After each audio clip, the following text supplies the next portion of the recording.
আহ, আজ আমরা এসেছি আমাদের স্বাস্থ্য চেতনা চ্যানেলে শীতকালের স্বাস্থ্যের কিছু কমন প্রবলেম নিয়ে আলোচনা করতে। আমার সঙ্গে রয়েছেন আহ, চিকিৎসক ডাক্তার গৌতম কুমার ঘোষাল। ডাক্তারবাবুর নমস্কার। ডাক্তারবাবুর দীর্ঘদিনের চিকিৎসার অভিজ্ঞতা রয়েছে এবং আমরা সরাসরি কিছু কমন প্রশ্ন উত্তরের দিকে এবার চলে যাব। প্রথম প্রশ্নটাই করবো ডাক্তারবাবু, শীতকালে বয়স্ক প্রবীণ মানুষের শ্বাসকষ্টের একটা বড় সমস্যা দেখা দেয়, এ ব্যাপারে যদি আপনি একটু আলোকপাত করেন। হ্যাঁ, কথাটা খুব সত্যি। এই শীতকালে বয়স্ক মানুষদের এটা একটা ভীষণ কষ্টকর একটা অবস্থা হয়। বয়স্ক মানুষ, আমরা যখন হসপিটালে রাউন্ড দিয়েছি, ডিউটি সরকারি হাসপাতালে বহুদিন ছিলাম আমি, দেখা যায় যে ওয়ার্ডগুলোতে সব এই শ্বাসকষ্টের রুগী ভর্তি। এটাকে আমাদের মেডিকেলের ভাষায় বলা হয় সিওপিডি। সিওপিডি মানে হচ্ছে ক্রনিক অবস্ট্রাকটিভ পালমোনারি ডিজিজ। এই সিওপিডি পেশেন্টে ওয়ার্ড প্রায় ভর্তি হয়ে যায়, কারণ তখন আমরা মজা করে বলতাম যে সিওপিডি ওয়ার্ড হয়ে গেছে। তার কারণ কয়েকটা জিনিস বলে দিই। বয়স্ক মানুষদের যেটা সবচেয়ে বড় অসুবিধে, যে এরা ভীষণ ইমিউনো ডেফিসিয়েন্সিতে ভোগে, এদের ইমিউনিটি কমে যায়। তো সেই কারণে আরও একটা কারণ রয়েছে, যেমন লাং ক্যাপাসিটি কমে যায়, ভাইটাল ক্যাপাসিটি কমে যায়। যত বয়স বাড়বে তত আমাদের যে এই শ্বাস প্রশ্বাসের নালীগুলো আছে সেগুলো সংকুচিত হয়ে যায়।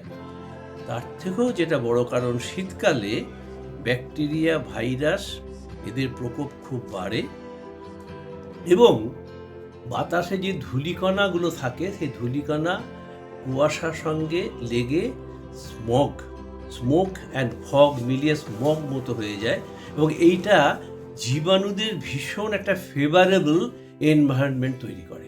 আচ্ছা আচ্ছা, আমরা কি করে বুঝবো যে কখন আমাদের আত্মীয় পরিজনদেরকে হাসপাতালে চিকিৎসা করতে হবে? হ্যাঁ, এখন ব্যাপার হচ্ছে, দেখুন, সবাই তো সবসময় বাড়ির কাছে হাসপাতাল পায় না এবং সবসময় চিকিৎসা পরিষেবা তার বাড়িতে গিয়ে অনেক অনেক গ্রামে দূরবর্তী জায়গাতে দেওয়া যায় না। শহরে হয়তো ব্যাপারটা একটু আলাদা, সেখানে মানুষ তাড়াতাড়ি পৌঁছতে পারে। ব্যাপার যেটা হচ্ছে যে প্রথমে দেখতে হবে যে আমার রোগীর অবস্থাটা কতটা সঙ্গীন। কি করে বুঝবো? এখন ছোট ছোট কিছু জিনিস পাওয়া গেছে যেগুলো সবাই বাড়িতে রাখেন, যেমন হচ্ছে পালস অক্সিমিটার।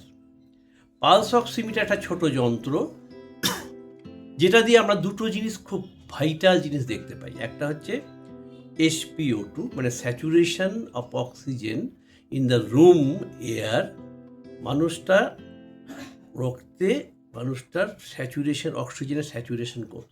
নর্মালি স্যাচুরেশন আমাদের থাকা উচিত অ্যাটলিস্ট 97 থেকে 80%। নর্মালি বয়স্ক মানুষদের সেই স্যাচুরেশনটা হয়তো খানিকটা কম্প্রোমাইজ থাকে, কমে যায়, কিন্তু সিওপিডি পেশেন্টদের এই অক্সিজেন স্যাচুরেশনটা 92%-এ চলে যায়। তা আমি যখন দেখবো যে আমার রুগী খুব হাঁপাচ্ছে, খুব শ্বাসকষ্ট হচ্ছে, তখন আমি স্যাচুরেশনটা মাপবো।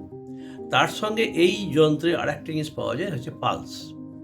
পালস যত বাড়বে এবং ক্ষীণ হবে আর অক্সিজেন যত লেভেল কমবে, তত আপনি বুঝতে পারবেন যে আপনার পেশেন্টের অবস্থা খারাপের দিকে যাচ্ছে। আচ্ছা, অনেক ধন্যবাদ ডাক্তারবাবু। আমরা আরেকটা কথা জানতে চাই যে এই রকম যে রোগীরা আছে তাদের কি আমরা আগে থেকে কোনো ব্যবস্থা নিতে পারি? খুব খুব ভালো কথা বলেছেন। Prevention is better than cure. আমরা এইসব রোগীদের আত্মীয় পরিজনদের বলে রাখবো যে প্রথম যেটা জিনিস, সেটা হচ্ছে যে যে যদি পুরুষ রোগী হন, তাকে ধূমপান নিষেধ, একদম ধূমপান করা চলবে না। যাদের ধূমপানের অভ্যেস আছে, সবাই অবশ্য ধূমপান করেন না। সেকেন্ড, দেখতে হবে ঠান্ডা লাগার প্রকোপটা যেন না থাকে, তাকে চাপাচুপি দিয়ে ঠান্ডার হাত থেকে বাঁচাতে হবে। থার্ড, দেখতে হবে পরিবেশটা ঘরে কনজেস্টেড পরিবেশ যেন না থাকে, একটু খোলামেলা পরিবেশ, কারণ এই সব শ্বাসকষ্ট রোগীদের কনজেশনে বেশি ক্ষতি করে। তাছাড়াও দেখতে হবে যে এই যাদের শ্বাসকষ্টের বরাবরের রোগ তাদের কোনো নোংরা, ধুলোবালি, ধোঁয়া, ধূপের ধোঁয়া, এইসব। অনেক বয়স্ক মহিলাকে দেখা যায় শ্বাসকষ্টের রোগী, কিন্তু তিনি তো ধূমপান করেন না, তো তার কেন শ্বাসকষ্ট হচ্ছে? তিনি খবর নিয়ে দেখবেন তিনি অনেকক্ষণ ধরে পুজো করেন, সেই পুজোর সময় ধূপ ধুনো দেন, তার যে ধোঁয়া, সেই ধোঁয়া থেকে তাদের শ্বাসকষ্টের শুরু হয়। এইগুলোকে আমরা অ্যাগ্রাভেটিং ফ্যাক্টর আমরা বলতে পারি। এইগুলো হচ্ছে এক একটা অ্যাগ্রাভেটিং ফ্যাক্টর। আচ্ছা, এগুলো কি আপনার মানে বয়স্কদের কি একটু বেশি দেখা যায়? কারণ ওই যে বললাম, বয়স্কদের কিছু কিছু জিনিস একটু মানে সাধারণের থেকে একটু আলাদা। যেমন বয়স্কদের ভাইটাল ক্যাপাসিটি কম। এবার আপনি বলবেন যে ভাইটাল ক্যাপাসিটি কী জিনিস? ভাইটাল ক্যাপাসিটি কিছুই না, আমাদের লাং এক নিঃশ্বাসে কতটা হাওয়া নিতে পারে বা ছাড়তে পারে তার একটা পরিমাপ। তাহলে এইটা আমরা কি করে মাপবেন? কি করে মাপবেন সেটা হচ্ছে, দেখুন, আমার আপনার পক্ষে ঘরে এগুলো তো মাপা সম্ভব নয়। এগুলো হসপিটালে মাপার যন্ত্র আছে, যাকে যে যন্ত্রটাকে বলা হয় স্পাইরোমিটার। স্পাইরোমিটার দিয়ে আমরা সাধারণত লাং ক্যাপাসিটি মাপি। পালমোনারি ফাংশন টেস্ট, পিএফটি করা হয়। হ্যাঁ, তার সঙ্গে দেখা হয়, আমরা স্টেথো দিয়ে দেখতে পাই, যদি আমরা শুনি যে তার লাঙে বেজাল ক্রেপিটেশনস আছে কিনা, অথবা তার ইনফেকশনের সাইনগুলো আছে কিনা। আচ্ছা, এক্ষেত্রে বাড়ির লোকজনদের কি রোল?